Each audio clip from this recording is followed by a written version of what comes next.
నేను నీ విషయంలో బాధపడాలనో సంతోషపడాలనో నాకు అర్థం కాదు. అలాంటి తింగర్ మొగుడు నీకు పావం. చూడడానికి అందంగా ఉంటాడు కానీ లోపలంతా డొల్లే. లోపలేం లేదు, డొల్లా. వరలక్ష్మి వ్రతం నువ్వు చేసుకుంటావా? నేను పెళ్లికి ముందు నుంచే చేసుకునేదాన్ని. అవునా? నిజమా? అంత చేసిన అమృదీపే దొరికాడా? ఏం ఫీల్ ఉండదు మామయ్య. ఒక్క నిమిషం, ఈయన ఒక మాట అన్నాడు, చెప్పబోతున్నాడు, చాలా బాధగా ఉంది. చెప్పు.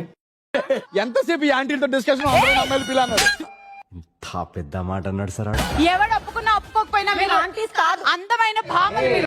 కళ్ళు కాకులతో బిర్యా, కాకులతో బిర్యా అంట.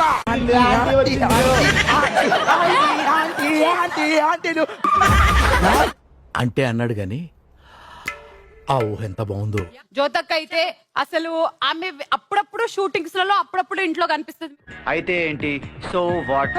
భోజనం పెట్టారు, ఇంతింత తిన్నాం. ఎందుకు దెంగి తినడానికి వచ్చారని చెప్పి నేను అడుగుతున్నాను. కానీ నన్ను పిలవలేదు ఆ రోజు. అది పిలవలేదా? నేను అలిగాను. ఎవరికి ఉపయోగం? గుడికి రమ్మని దేవతను పిలవాలా? గుడికి రమ్మని దేవతను పిలవాలా? వేసేసాడు, బాగా వేసేసాడు. వాడికి రావు. నీ బొందరా, నీ బొంద.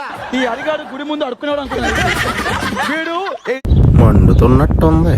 ఎపిసోడ్ స్టార్ట్ అయిపోయి దేవత గుళ్ళో దేవత కొబ్బరికాయ. అరే నువ్వు అడుక్కునేవాడు.